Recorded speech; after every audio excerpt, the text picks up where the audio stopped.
The dealership's expensive solution, $200,000.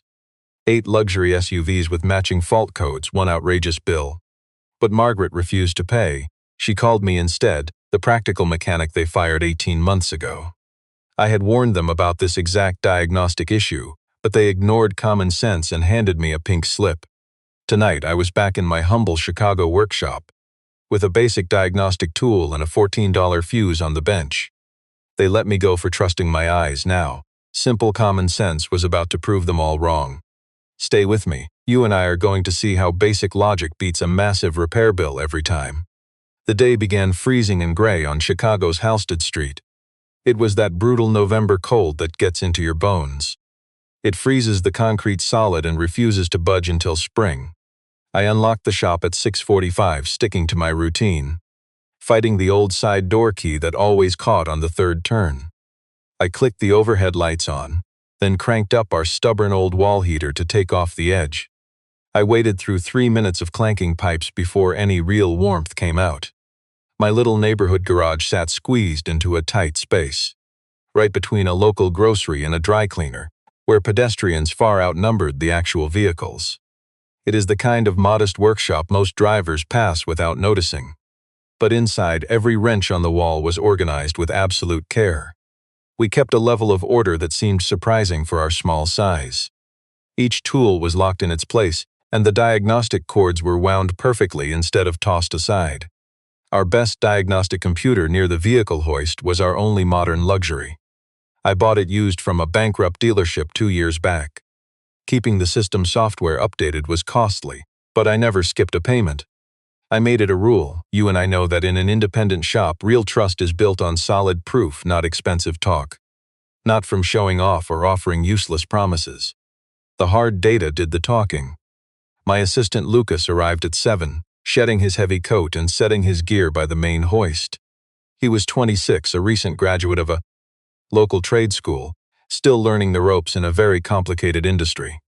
He possessed that honest dedication you rarely see before the corporate world teaches people to rush. He was never too proud to ask for help or admit his limits. Inside our modest front lobby, right by the main entrance, separated from the loud work floor by a simple glass partition, my little girl, Grace, was fast asleep in an armchair, her winter coat draped over her and her backpack resting nearby. With school canceled due to the blizzard and no babysitter available, she had to tag along. I quietly covered her with a warm work blanket so she could rest. Lucas and I did not say a word. We had a mutual respect for the challenges of balancing family and work.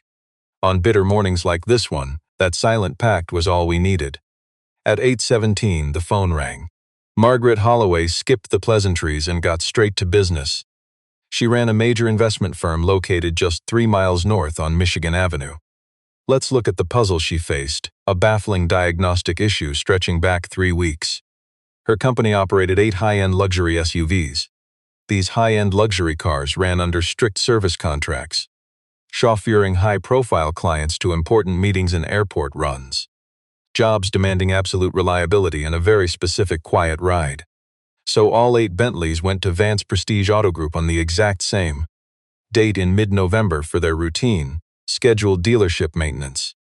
All 8 came back with completely clean service paperwork. Yet within 14 days back on the road, every single car threw critical error codes.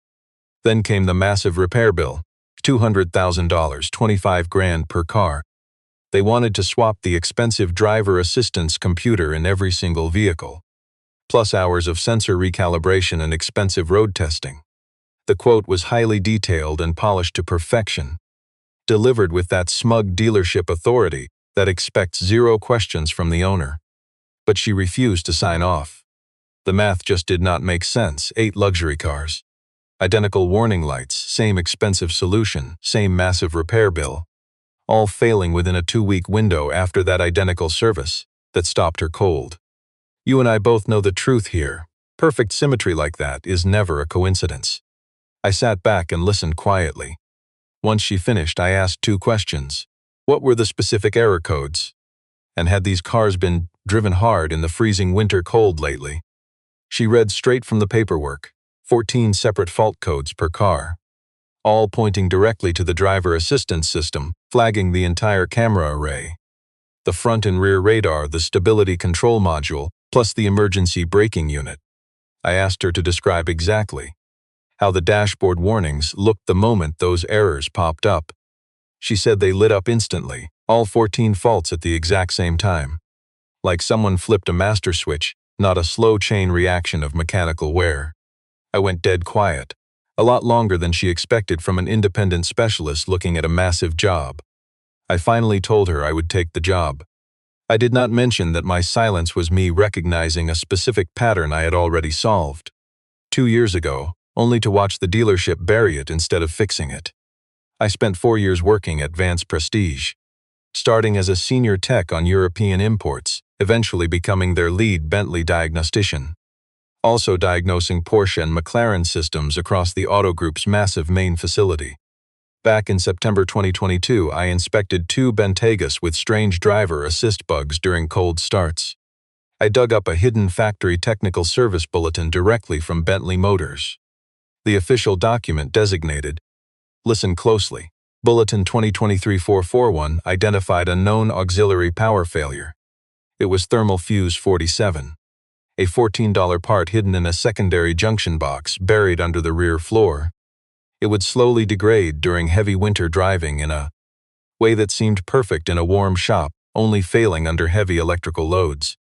Right when the engine finally reached its normal operating temperature, the electrical resistance of that tiny fuse would spike, choking the voltage across the main wire, feeding the entire driver assistance system. It wasn't a massive power failure, just a tiny flicker, not a hard system shutdown. But it still managed to blindside every single sensor and processor on that circuit, sparking a total fault frenzy. The factory service bulletin said to change fuse 47 before doing complex diagnostics, or throwing expensive new parts at that specific model year luxury SUV.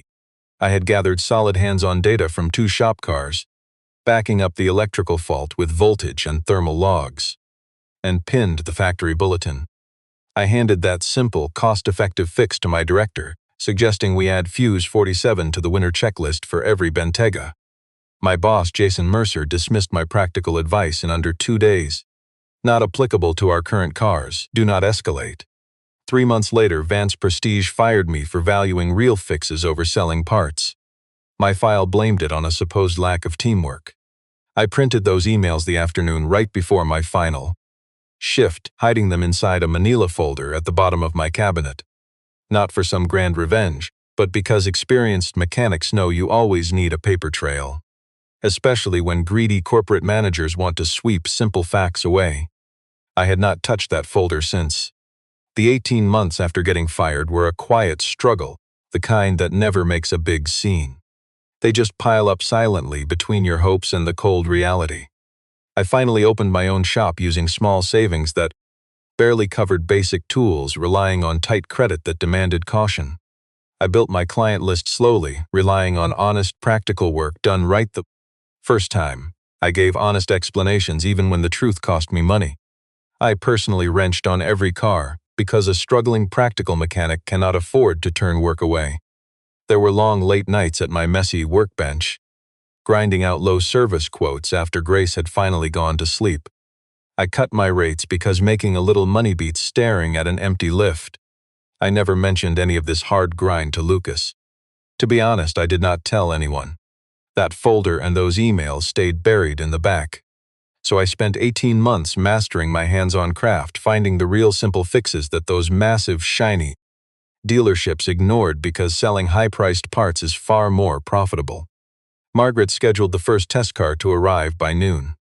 A silver Bentega rolled off the flatbed, showing 31,000 miles and a spotless engine bay. The service records were current, the paint flawless.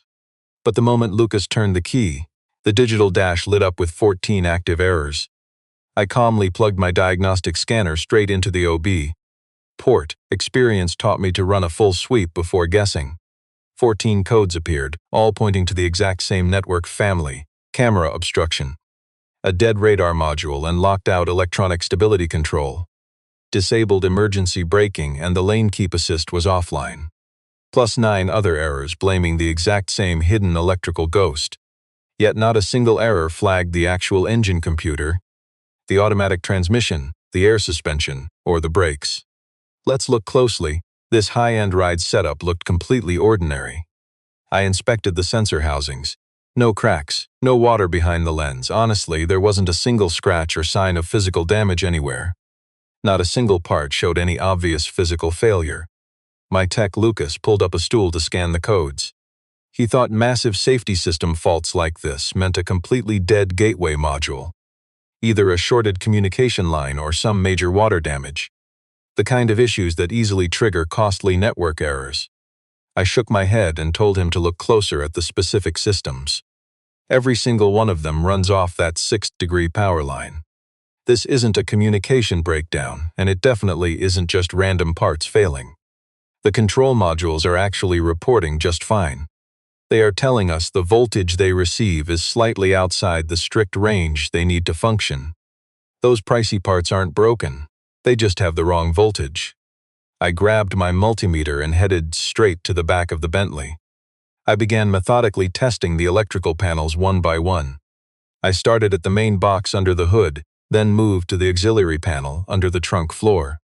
At 51 degrees, my unheated workshop felt freezing but completely dry. Voltage at fuse 47 was 12.4, which was perfectly stable. I started the engine, let it run, and attached a temperature probe to the fuse. I watched both screens as the engine slowly warmed up to operating temperature. At 160 degrees, it read 12.3.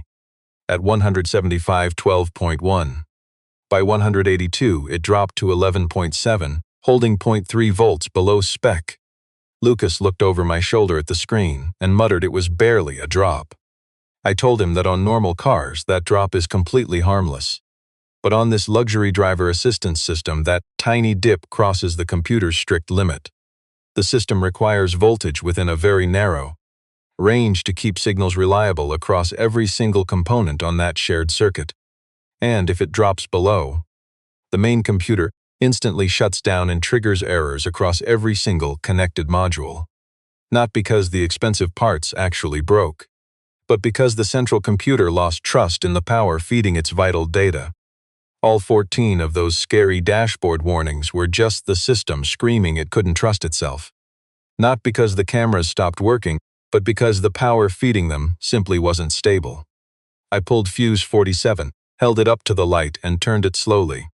The tiny metal element inside looked completely intact. No black marks on the plastic and absolutely no signs of melting. This is exactly how heat damage hides from inexperienced eyes. It doesn't announce itself by just snapping. It slowly builds up resistance from heat, but looks perfect when it cools down. It only failed under load when hot, silently causing chaos for all those expensive modules. So instead of replacing systems, we grabbed a $14 fuse. A factory spec part, and I popped it in under 5 minutes. I cleared the fault codes and started the engine again. I watched the voltage stay completely steady as the engine warmed all the way up. At 182 degrees, the housing held a steady 12.4 volts, pure practical testing. Watch practical experience at work. He plugged in the scanner, no active codes, none stored. He took the Bentley out solo, logging 12 miles of stop and go neighborhood driving before hitting highways. Then a stretch of open highway, proving how the adaptive systems behaved at speed. Back inside, another clean scan. Then he drove 11 miles the other direction. Still completely clean. He logged every voltage shift and scanner reading throughout his real-world test. Photos of the old fuse beside the new one, matched with odometer readings at every single stop. He meticulously noted the outside air temperature before starting every single test drive. He logged the exact housing temperature right at the critical testing point. He recorded the exact minutes between firing up the engine and measuring that voltage. He even documented the exact road and traffic patterns for every single interval. You and I know this practical proof leaves zero room for corporate debate. It is the ultimate shield, answering every expensive excuse before they can even make it. Armed with the practical details expensive dealers missed, he called Margaret to share his findings. He explained the simple, elegant fix and how little money it actually cost. Carter Winslow was listening on speakerphone in her office. When Ryan finished, Winslow finally spoke up. A factory Bentley dealer with a massive, highly certified staff had inspected these cars. Yet their corporate verdict demanded over $200,000 in unneeded parts. Winslow demanded to know how a simple fix could yield such a different outcome. Ryan understood the shock. He explained he could not prove if the dealer's massive misdiagnosis was just an innocent mistake, whether it was sloppy, expensive negligence or something entirely intentional. But he noted that uncovering the difference between those two realities was exactly what Margaret had to do. She needed to force that overpriced dealership to answer for, in official writing. By 4 p.m., Ryan sent a 12-page diagnostic report to Margaret, attaching every practical log. He included his precise thermal profiling, clear scanner records, and before and after comparison photos. He attached the exact mileage records and a concise written summary. He advised her to forward this entire case to Vance Prestige with a formal written demand. Demand a line-by-line breakdown of their diagnostic process, along with an explanation.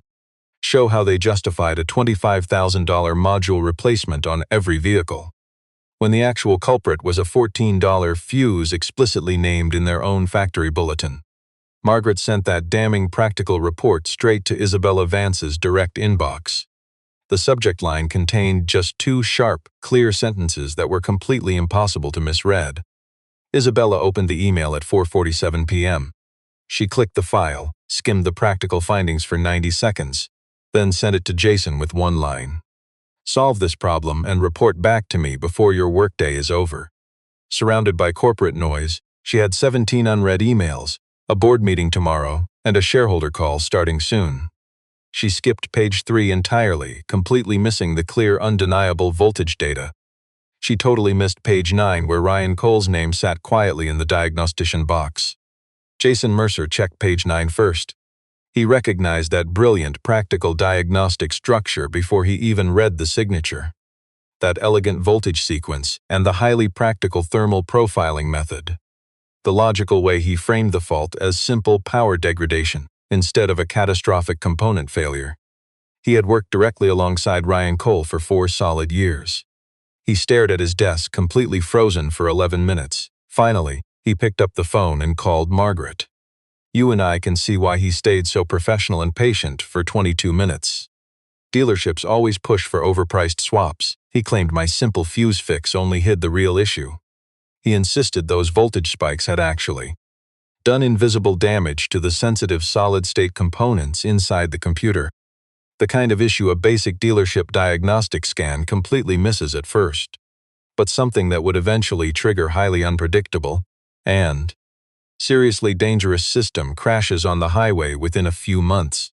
He argued that the tech, meaning me, had no official Bentley credentials and zero right to touch their highly protected electronics, and letting an experienced independent mechanic troubleshoot the vehicle's computer had legally voided the factory warranty on that entire vehicle.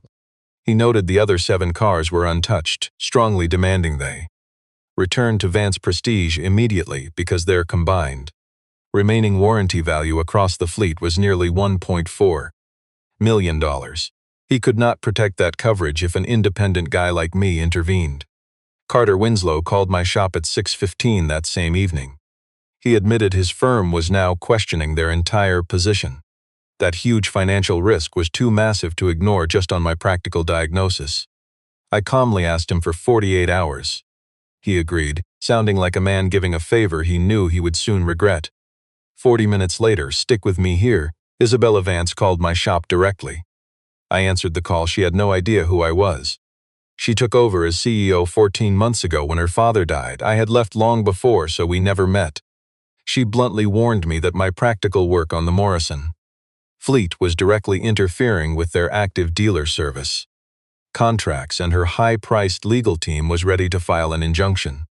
I calmly told her she was more than welcome to try. I suggested she actually read my hands-on report before paying expensive lawyers to file anything. She snapped back that she had already looked at it.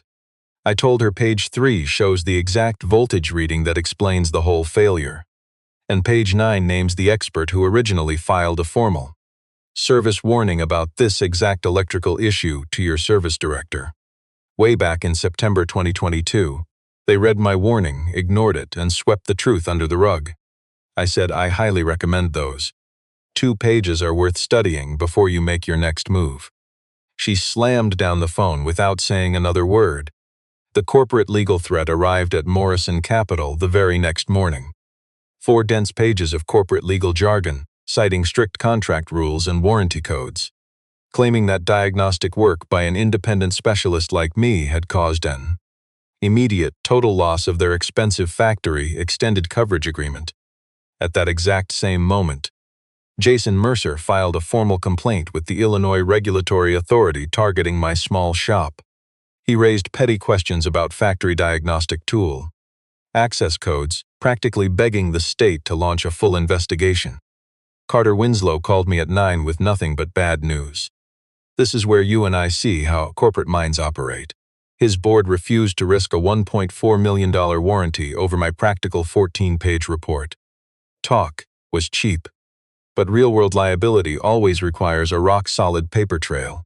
Without it, Morrison Capital would swallow that massive dealer bill. Ryan begged for 48 hours. Winslow drew the line at Thursday. After hanging up, Ryan sat at his bench, quietly staring. He had no time for messy, emotional corporate drama. Real-world experience taught him better.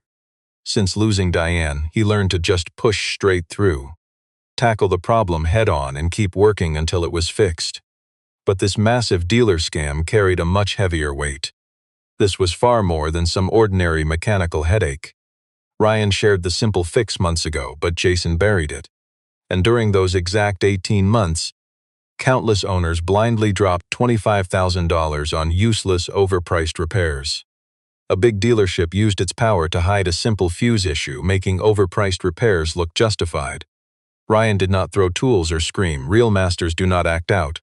Instead, his anger was cold, sharp, and highly focused. It was the quiet focus of a seasoned mechanic who has watched a scam run long enough to know how to dismantle it. He grabbed his old service folder from the cabinet and got straight to work.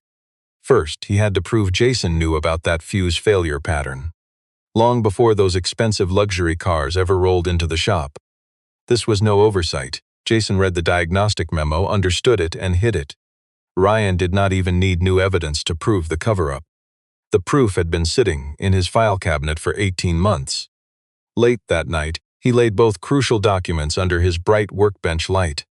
There was his original warning email from the 14th of September 2022, attaching the bulletin and begging for a review. And Jason's dismissive reply 2 days later saying, not applicable to current inventory. Do not escalate. He took photos, emailed them to himself, and saved backups in 3 secure places. Next, he needed external written proof to show that expensive module in the first car was undamaged and that a simple fuse replacement following the manufacturer bulletin absolutely did not count as an unauthorized modification under their fine print. He called a senior Bentley North America engineer, Daniel Whitfield, the very expert who helped write that original service bulletin. He confirmed everything in a quick call that ended with a firm promise to send a signed confirmation letter within the hour. Meanwhile, Lucas searched records, finding 11 similar cases across the country. 2022 and 2023 models with driver assistance, all resolved with overpriced module replacements at authorized dealerships.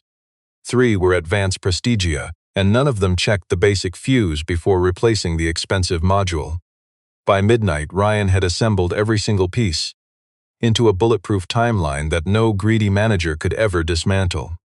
Big dealerships love hiding behind 42 pages of fancy, expensive paperwork. Margaret Holloway set up this meeting with clear, no-nonsense expectations. Both sides in one room pitching directly to her. No lawyers spinning tales. Let's look at this together.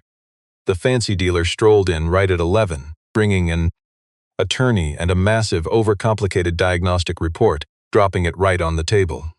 He looked sharp, totally calm, and ready to sell an expensive illusion. He had corporate folders and the heavy backing of a giant luxury franchise. This was his playground, but the practical mechanic walked in entirely alone. He just set down his laptop, sliding a simple padded envelope next to it. Then he tossed that burnt 47 fuse in a plastic bag right onto the table. He did not bother explaining the cheap part, completely ignoring the dealer. Jason just stared at the bag, ignoring the expert standing right in front of him. The dealer pitched first. His massive report detailed the Bentley Bentayga electrical system, like someone who only memorized the brochure. He listed endless voltage limits for every single sensor type. He argued that expensive control modules fail under weak power conditions. A flashy, complicated theory he called latent degradation, claiming tiny stress fractures build up inside circuits getting bad voltage, doing hidden damage without showing any real trouble codes right away. He even backed it with quotes from academic journals. He basically claimed a cheap fuse swap just masked a massive, incredibly expensive failure. His lawyer stayed completely silent, just sitting there the way corporate lawyers do, silently looming and ready, radiating that quiet threat of litigation if things did not go their way. "Stick with me here." The experienced mechanic let the silence settle before moving. He grabbed that simple plastic bag, shoved it forward, stared the dealer down and asked one question.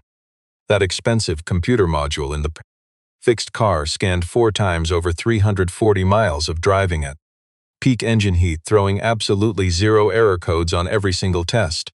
Was anyone in this room willing to put in writing that the module was actually ruined? Dead silence. The dealer stared at the cheap part instead of facing the mechanic. The corporate lawyer nervously squirmed in his seat. The mechanic flipped his laptop open, showing real hands-on proof. First, the voltage data. 90 straight minutes tracking the actual power feed, from cold crank to total engine heat. The real power drop at the fuse housing was clearly visible in the graph. Total stability returned after the simple swap. Next, the scanner tool log, showing a screen packed with 14 errors, instantly dropping to 0 after the fix. A simple cheap fix backed by hard data from 5 real-world road tests. Then, an official email from corporate headquarters at Bentley Motors North America, stating this service bulletin was factory approved and replacing that cheap fuse under these guidelines did not violate any warranty or count as a rogue modification. Finally, the drive log showed 340 miles of real-world temperature proof. Clean diagnostic readouts were attached for every single stop. The defeated dealer forced a quiet pause before answering. "You and I know experience one, but he still claimed it was just optional advice." He smoothly claimed his expensive certified techs had fully diagnosed the issue, dismissing a simple fix, claiming it did not apply to luxury SUVs. He sounded exactly like a salesman used to justifying massive, unnecessary repair bills. Then Ryan opened his envelope, sliding 2 simple sheets of paper onto the table. The first was his direct email to Jason Mercer on September 14, 2022, showing the factory warning. The subject read 47 thermal failure pattern on 2022 Bentaygas. Urging a quick look, the second sheet was Jason's dismissive reply 2 days later, saying it did not affect their cars, do not push this. You and I know facts beat smooth talk. Those pages sat there, keeping the room dead silent for 6 seconds. Isabella Vance sat quietly at the end, her notepad completely blank through 40 minutes of this tense meeting.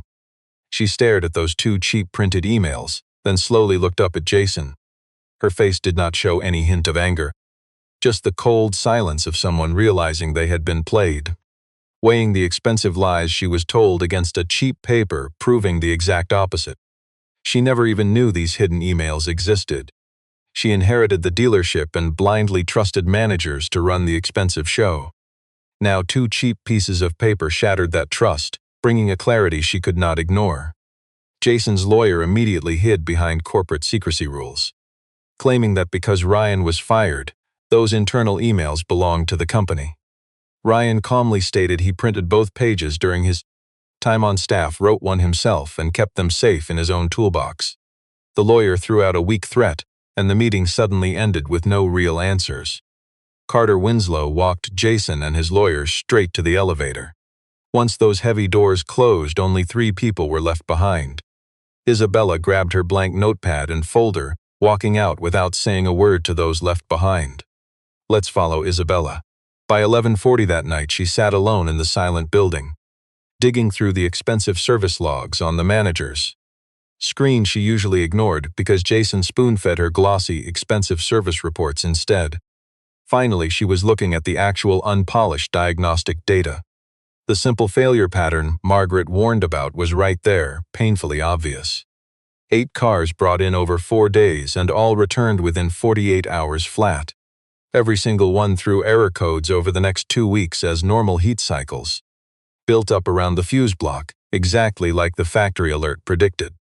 But a simple detail in the parts system stopped her completely cold. Jason Mercer had pushed through an order for 8 expensive computer modules on November 1st. But those specific cars did not even hit the shop until November 14th. He ordered those overpriced parts 2 weeks before a mechanic ever touched the cars, diagnosed the real issue, or authorized actual repairs. Buying parts that expensive always requires a specific VIN and solid diagnostic proof. Instead, the log just showed a fleet account, hiding it as routine future service. A trick meant for cheap, everyday replacement parts. Not for $25,000 computer setups demanding clear proof to swap. She quietly opened the factory bulletin database. The simple fix was buried in the files, marked as completely useless. Look right here, initials JM, dated September 12, 2022. She dug up the file's hidden edit history. Bentley Motors North America sent that simple repair bulletin on September 8, 2022, 6 days before Ryan sent over his real diagnosis. Meaning Jason had the cheap factory fix and read it over. He buried it, ignoring real diagnostic reports to protect an expensive lie. Jason did not just ignore Ryan's honest vehicle inspection. He deliberately hid the simple, cheap factory fix first. Isabella sat alone, realizing how easily greed blinds people to simple truth. She hit Cole Auto at 7:15 a.m. unannounced. True mechanics start early and the shop lights were blazing. Ryan was under a truck when she arrived. He rolled out a true expert who actually understood mechanical systems. He looked up from the floor, standing up without a trace of surprise. She asked to inspect the repaired luxury vehicle. Washing grease off his hands, he led her straight to the back lot. The luxury SUV sat under a lone light pole in the freezing cold. He fired up the engine and plugged in a simple pocket diagnostic scanner. They watched the screen boot up together in complete, dead silence. The screen came back completely clean, no active or stored fault codes. You and I can see the simple truth she finally recognized there. She asked how long he lasted at Vance Prestige. 4 years, he replied. Then why he really left. Fired in May 2023, he said. She wanted the official corporate excuse. He said lack of team cohesion. Isabella did not even reply to that. She studied the perfectly clean dashboard once more, then walked to her car. The dealership board meeting kicked off at exactly 2 o'clock. Isabella showed the massive parts order, dated 2 weeks before the car arrived. The factory bulletin, signed by the service director before the luxury vehicle ever saw Chicago. Winter, plus customer complaints gathered by Lucas showing the exact same fault. Happening at authorized dealerships nationwide, including 3 specific repair cases at Vance Prestige, all done without checking a simple fuse before billing huge module replacements. She added no personal opinions. She simply laid the facts out, letting the timeline expose the corporate scam. The board immediately ordered an internal fraud investigation and suspended Jason Mercer. Security escorted him out of the dealership at 4:17. They cut off his security access before his feet hit the sidewalk. Let's trace the fallout together.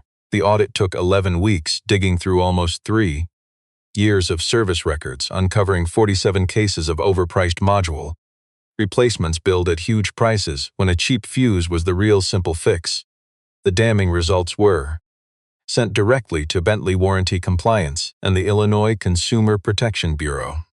Isabella called Ryan at 6 that evening. Naturally, he was still working hard.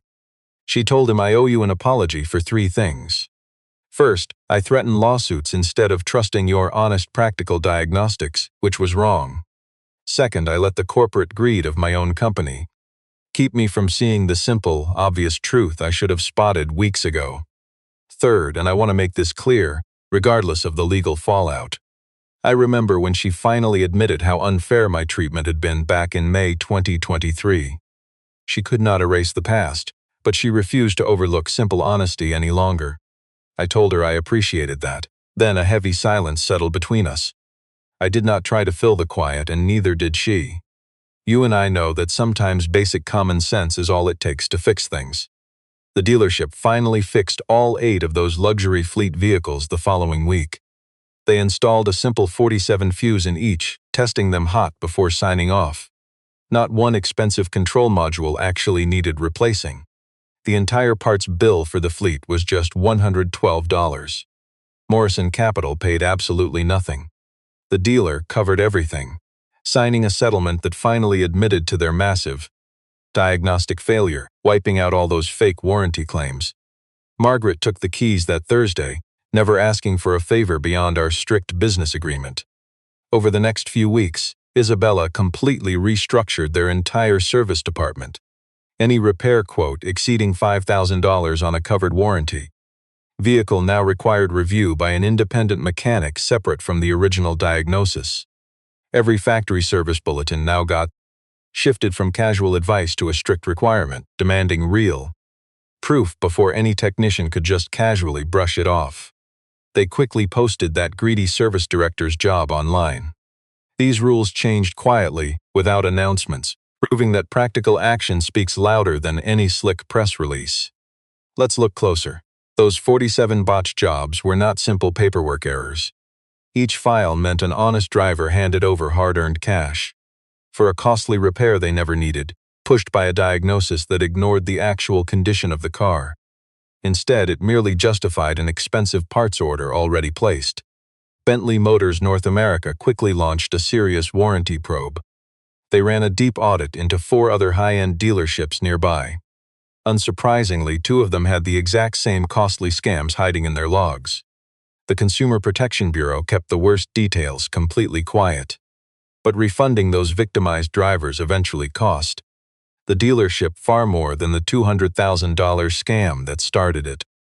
2 weeks later, Margaret called to hand my shop the entire Morrison Capital fleet contract. 12 vehicles for 1 full year with room to renew. The contract paid well enough to buy another heavy lift before February and hire an experienced full-time mechanic by the spring. Lucas signed his employment letter the exact same afternoon I signed that fleet deal. Neither of us celebrated, just quietly putting ink to paper and moving on. My shop started shifting in small, practical ways over the next month. We placed a high-quality diagnostic scanner right against the workshop wall. Our small waiting area finally got a decent coffee maker. I framed the official complaint summary and hung it right over my workbench. Unlabeled, unexplained, just hanging there. You and I know why we keep certain papers close, not to read them daily. But because they represent a practical truth I refuse to ever surrender. Even when walking away would have been the easier path to take. On that last Friday in November, the sky over Halsted Street hung quiet and gray. It was one of those calm afternoons after a brutal month, demanding absolutely nothing from the tired folks walking on by. Ryan sat at his desk, wrapping up a routine brake job invoice when the side door swung open and Grace walked in, dragging her backpack by one strap, her free hand holding a drawing folded in thirds. She set it right on the edge of his desk, not saying a word about it. Then she headed over to the waiting area and opened up her homework folder. She had that quiet focus of a kid raised around a real shop, totally in tune with the work. Ryan smoothed out the drawing under his workbench light. It showed a 2-window shop and a bay door, sketched in the careful, shaky letters of a child. He folded it back along the creases, setting it on the shelf right above the diagnostic printout. Then he turned his eyes back to the desk to finish up his real work. That single top-line item on the luxury car receipt. The repaired vehicle invoice read exactly $14.00. He signed his name and filed it away with the rest. You and I know how often corporate managers sideline people who ask the practical questions they do not want answered. Yet the real answers are usually sitting right inside a basic junction box over in Manila, or hidden inside a $14 fuse with a tiny glitch. Things expensive dealers miss because they do not look closely. Waiting with the quiet patience of simple truths that remain real, no matter how many costly parts they try to throw at the problem. The dealer wanted over $200,000. Fixing it cost exactly $14,000. That massive price gap was no simple, honest diagnostic mistake. Let's look closely. It was a corporate markup, betting that wealthy owners would pay instead of seeking a practical solution.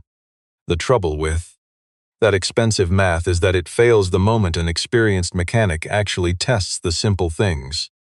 And that genuine practical expert is always much quieter than you expect.